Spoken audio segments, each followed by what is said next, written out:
بسم الله الرحمن الرحيم، والصلاة والسلام على أشرف الأنبياء والمرسلين وحبيب الله العالمين أبو القاسم محمد، عظم الله لكم الأجر. أحبتي أحباء الحسين، خدام الحسين،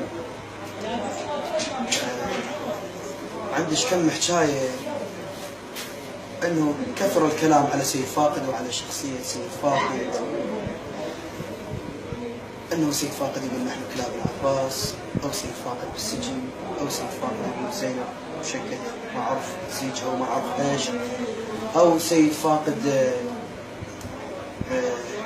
يعني شفت بعض الأخوة ناشرين أنه سيد فاقد قايل على الإمام العباس أنه لمن تكفل زينب إذا مو قد الكفالة. هذا الحكي اللي جاي يطلع، هذا الكلام كله ما موجود، وأريد إثبات وأريد أدلة هذا الشيء، وأنا بريء من كل هذه الدعايات. أنا شخص أحب أخدم الحسين بس، لا طمع مع الحسين، ولا عندي غاية مع الحسين، ولا أبحث عن مادة، ولا أبحث عن شهرة، ولا أبحث عن أي شيء. كل الكلام اللي جاي نحكي على سيد فاقد جاي يوصل للناس من ناس ما أعرف ليش توصل حكي يعني. هذا الكلام مو بس على سيد فاقد، يعني على كثير من خدام الحسين، على كثير من رواديد الحسين، من خطباء الحسين. لكن سيد فاقد ما أعرف، أكو يعني جاي يصير عليه بكثرة، شنو السبب ما أعرف، لكن المشتكى للحسين. بهاي الأيام الأخيرة الكل يعرف أنه سيد فاقد حصل عليه بعض التجاوز، أنهم خطفت وسلبت مبلغ من المال، وانضربت أيضا نفس الشيء يعني بالبصرة.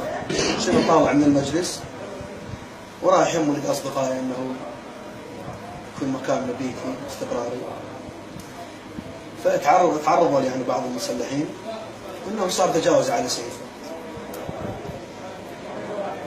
اللي تعرضوا لأنه اتهموني أنه أسئت للمذهب وأسئت للحسين وأسئت لمجلس الحسين، فهم حاكون من باب أنهم هم حسينيين يعني، فتجاوزوا علي أنه أنا قايل ما أعترف بالحسين. صح هذا الكلام موجود، قضية المكالمة والكل يعرف بها. قضية المكالمة هاي قبل ما يقارب 6 سنوات، المكالمة هاي كانت اللي حصلت المكالمة قبل 6 سنوات. أحد الأخوة جزاه الله ألف خير، وأنا طبعا باري الذمة، وهذا الكلام كله جاي أقول له وأطلع عن الموضوع اللي دخلت به. كل الناس اللي جاي تسقط بسيد فاقد، وكل الناس اللي جاي تحكي على سيد فاقد، أنا باريهم الذمة، لأنه كل كلامهم اللي جاي يحكون ويسقطون بسيد فاقد لانه فاهمين سيد فاقد غلط وجاي يسيء للحسين، فهم حرقه للحسين. فما دام حرقه للحسين انا باريهم الذمه وجزاهم الله الف خير. اما الحاسد والمبغض واللي قاصد انه سيد فاقد كان خادم الحسين او غير خادم الحسين انه يسيء لي مقصود، هم جزاه الله الف خير. وانا رجال خادم الحسين، واهلي وناسي وخدام الحسين واصدقائي اللي قريبين علي، اللي تعلمت منهم، ما تعلمت ادبي واخلاقي ما تسمح لي انه اتجاوز على اي شخص، وهم اقول لهم جزاهم الله الف خير.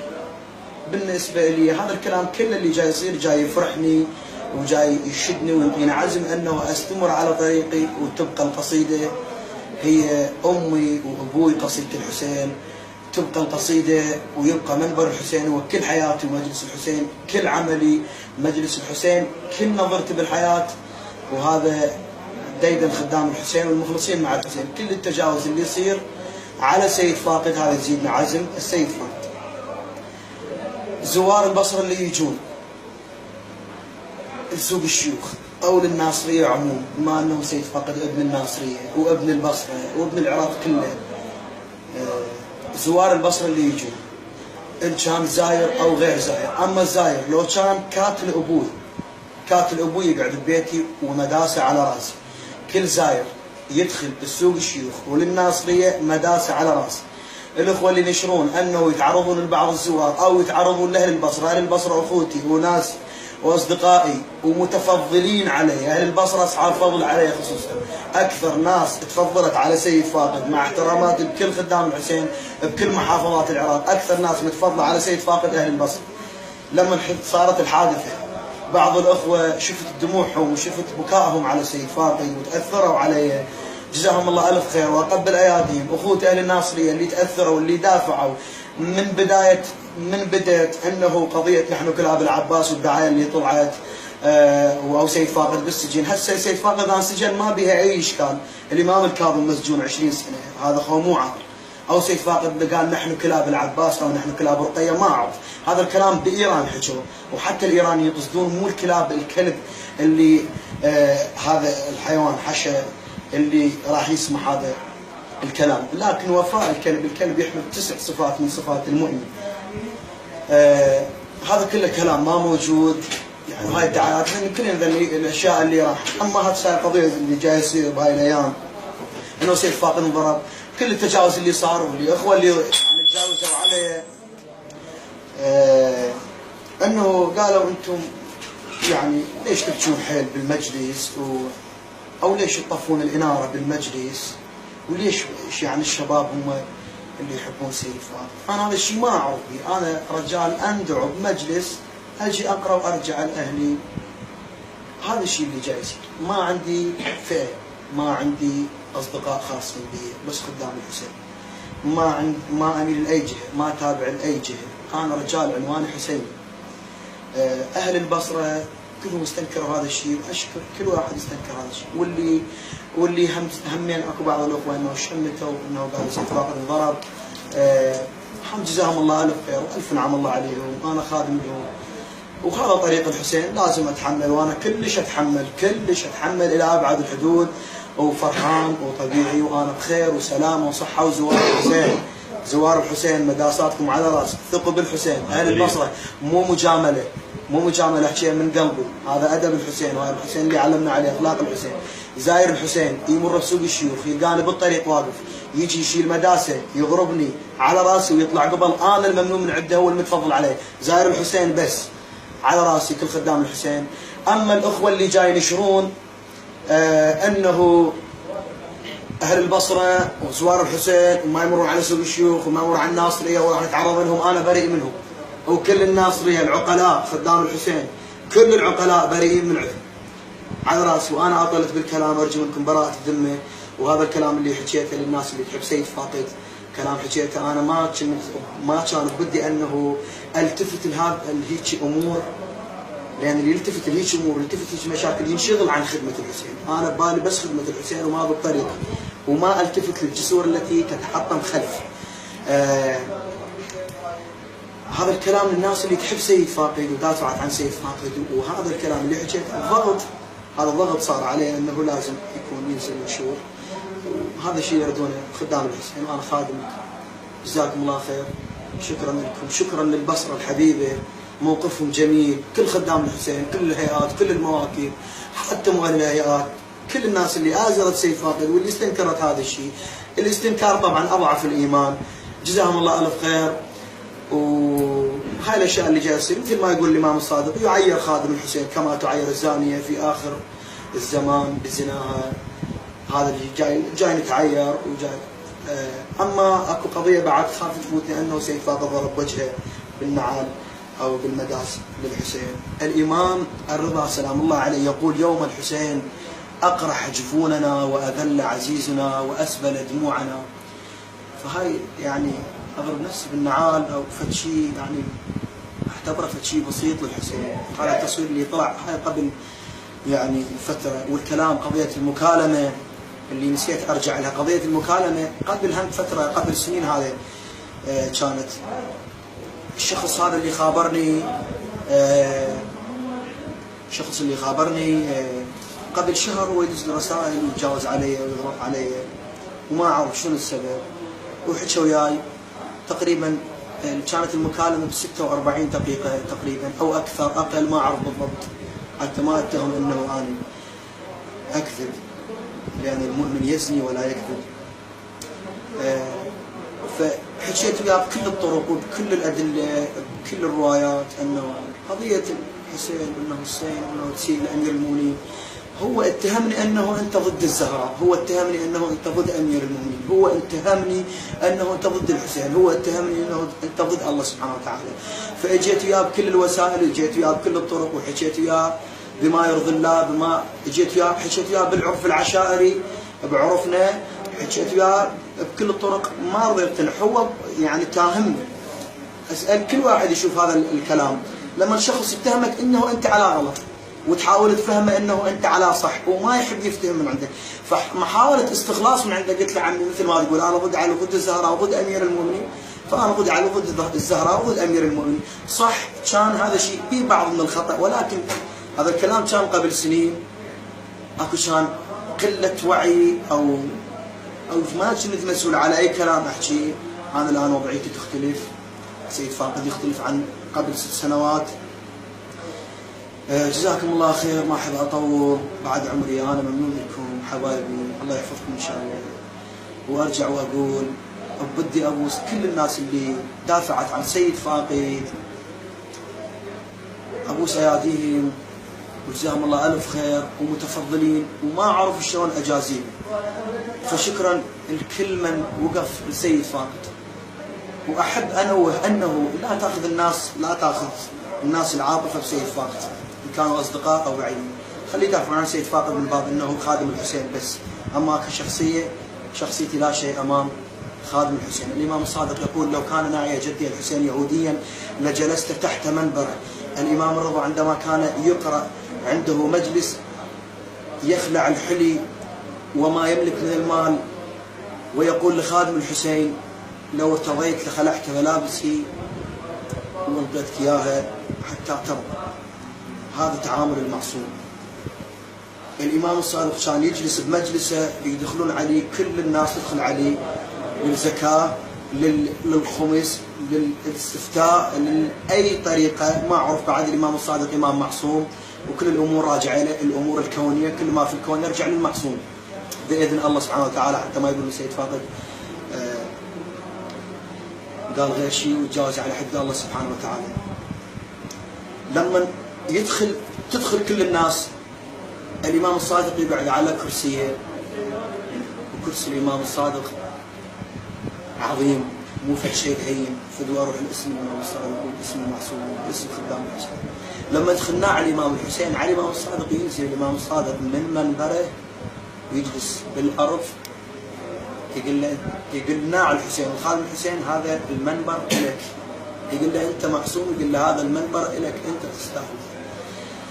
فهاي قيمه خادم الحسين. اسال من الله سبحانه وتعالى انه هاي الناس اللي جاي تصير خدام الحسين، ما احكي بس عن نفسي، انه يرزقهم الادب بالتعامل مع خدام الحسين، يرزقهم الادب بالتعامل مع مجالس الحسين. الامام الصادق ايضا يقول لو علمتم فضل مجلس الحسين لتقاتلتم عليه بالسيوف.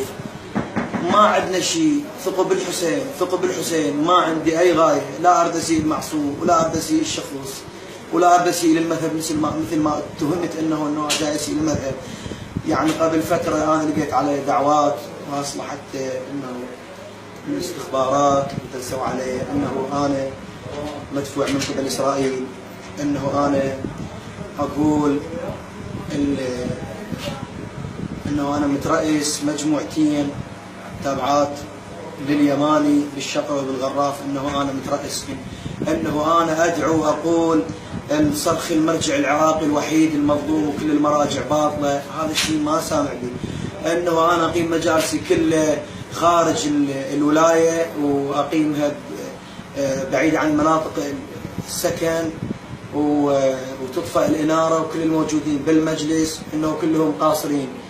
انه انا اثقف واقول المذهب السني مذهب مظلوم والحكومه العراقيه الشيعيه انه انا ظالمه وظلمه شو اسمه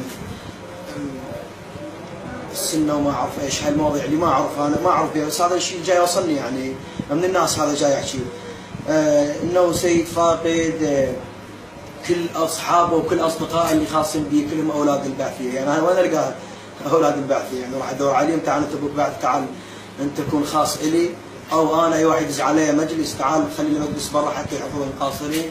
انه انا دازيني من الموساد الاسرائيلي، انا اشتغل ويا اسرائيل، انا سيد ابن رسول الله، سيد فاقد من اهالي سوق الشيوخ، سيد ابن محمد. بعض الاخوه ايضا هم يتهمون انه انا مو سيد، جزاهم الله الف خير، الف نعم الله عليهم مشكورين.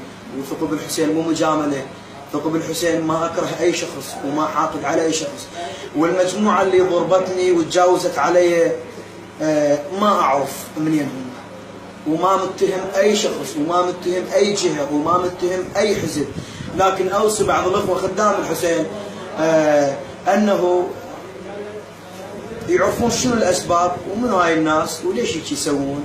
يعني قبل فتره انه تجاوزوا على ملا باسم، فدوا روح الاسمه، هذا باسم قدوتنا، لكن باسم له طريقته واحنا لنا طريقتنا الحسين، والجنون فنون للحسين، احنا ما نريد نسير الحسين، طريقتنا هاي.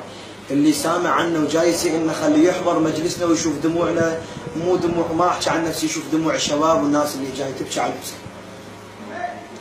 خليه يشوف الامام الصادق يقول فعل الحسين فليصرخ الصارخون ويندب النادبون ويعج العاجون، هذا الصراخ وهذا البكاء للحسين، هذا الطبر للحسين، المشاعر الجمهور للحسين. يعني انه انا اقلب مذهبنا على وكلاء الامام، مذهبنا مذهب الشيعي على وكلاء الامام المهدي اللي هم مراجعنا جزاهم الله خير، الله يحفظ الباقين ويرحم مراجعنا العظام. مرجعي يجوز لي انه اطبر للحسين، المرجع الفلاني انه يقول لا تطبر للحسين، اراهم اثنيناتهم على راسي، بس لا تتدخل بي يا اخي، لا تتدخل بي، انا ما جاي اتدخل، انا جاي اخدم الحسين، انا ما جاي اخدم غير شخص، انا اخدم الحسين العظيم اللي ما حد يعرف شنو الحسين. حسين كبير، حسين ما حد يعرفه، الله سبحانه وتعالى يعرف قيمة الحسين، لا اني جاهل الحقير المسكين اللي ما اعرف مجرد انه ابكي على الحسين واقرا على الحسين على فطرتي. يدخلون جماعه على الامام زين العابدين يقولوا له انت كثير البكاء للحسين، ما قدم لك لا زاد ولا مشرب الا ومزجت دموعك مع ذلك الزاد وذلك المشرب، انت كثير البكاء على الحسين. يقولوا الامام زين العابدين بغض النظر انه انت كنت موجود بواقعه الطف ورايت ما جرى على الحسين، وبغض النظر عنا انه انت ابن الحسين، احنا نريد نصير بكائين على الحسين. قال لهم الامام سلام الله عليه روحي فداه الامام زين العابدين، قال لهم ابكوا الحسين لانه مظلوم فقط، هذا مبدئي من خدمه الحسين، من ابكي على الحسين لانه مظلوم، من باب تبكيك عيني لا لاجل مثوبه لكنما عيني لاجلك باكيه. ثقب الحسين والله العظيم وحق دمعه الزهراء وحق شيبه الحسين ومنبر الحسين اللي اعز عندي من روحي، منبر الحسين. ما ارد اسير الحسين وهاي غايتي من خدمه الحسين، لا طمع الجنه ولا خوفا من النار، لكن ابكي الحسين لانه مظلوم. الحسين اللي يجي جبرائيل يفيله يوم العاشر يقول له لا يا جبرائيل لا تفيي علي، يسأل جبرائيل يقول له ليش يا ابا عبد الله؟ قال له اخاف على شيعتي يعني هذا الحسين كل اللي سواه على مودي، ما يحق لي ابكي على الحسين واعلي صوتي بالصراخ للحسين، ما يحق لي اطبر راسي للحسين، ما يحق لي ادق زنجير ظهر للحسين، ما يحق لي يعني اشوي رجليه 4 ايام او 5 ايام واطيب للحسين. ما يستحق الحسين يعني انه يصير. بعض الاخوه يقولون انه ضرر، يعني شنو الضرر؟ يعني جرح بسيط بالراس انه ابقى 3 ايام او 4 ايام راسي مجروح اضم دنه اطبر لي، حتى الطبر ما يوجع، حتى الم ما فيه. يعني شنو الضرر انه اطبر راسي واتلم لي ايش كم يوم؟ يعني اتلم لي ايش كم يوم، يعني هذا الضرر على اللي يحكي عليه. شنو الضرر اللي ضراكم انه؟ على العموم طلت بالكلام، ارجو منكم براءة الذمة وتحياتي وسلامي لكل خدام الحسين. خادمكم سيد فاقد. هذا الكلام الليلة جمعة، الليلة بكاء للحسين ودخيل الحسين، واسأل من الله سبحانه وتعالى انه الحسين يلتفت له ويعتبرني اصغر خدامه، بل كصير خادم الخدام الحسين، انه انا جاي احكي مو بصفتي خادم، بس هذا يعني شبهات جاي تدور على سيف فاقد، ما اعرف ليش، شنو السبب؟ شنو الذنب اللي ذنبته؟ شنو اللي سويته؟ ما اعرف ليش، تجاوز، اساءة، المنشورات اللي جاي تصير بوسائل الاعلام، اتهامات باطله انه اسرائيلي ومندس، ما اعرف شنو الموضوع. المهم على كل حال جزاكم الله الف خير وشكرا للاستماع للي يستمع لهذا شكرا للاستماع وعذرا عن الإطالة وأجمعكم براءة الذمة، وأشكر كل خدام الحسين مرة ثانية جزاكم الله خير. وأرجع وأقول هلا بزوار الحسين، هلا بزوار الحسين، هلا بزوار الحسين، مداساتكم على راسي، على راسي، أقولها من قلبي، وما يخرج من القلب يقع في القلوب. وإن شاء الله هذا الحكي يوقع بقلوبكم، وما جاي أسولف مجاملة، جاي أحكي مراد قلبي وما أعرف أجامل. أنا إنسان بسيط خدمت الحسين على بساطتي وعلى فطرتي، لأنه شفت أنه أكو هدية من الحسين، حسب ما تقول الناس أكو صوت جميل للحسين فأستغله، أكو صوت جميل يمتلك سيد فاقد استغليته للحسين لا أكثر ولا أقل. إذا بعض الأخوة اللي جاوزوا علي بالبصرة إنه قالوا اقطع إنه ما تقرأ بعد، حتى لو ما أقرأ إنه أوزع شاي وأمشي للحسين وأمسح مداس الزوار، خدمة أخدم حال الناس، المهم خدمة للحسين. ممنون حبايبي، جزاكم الله خير.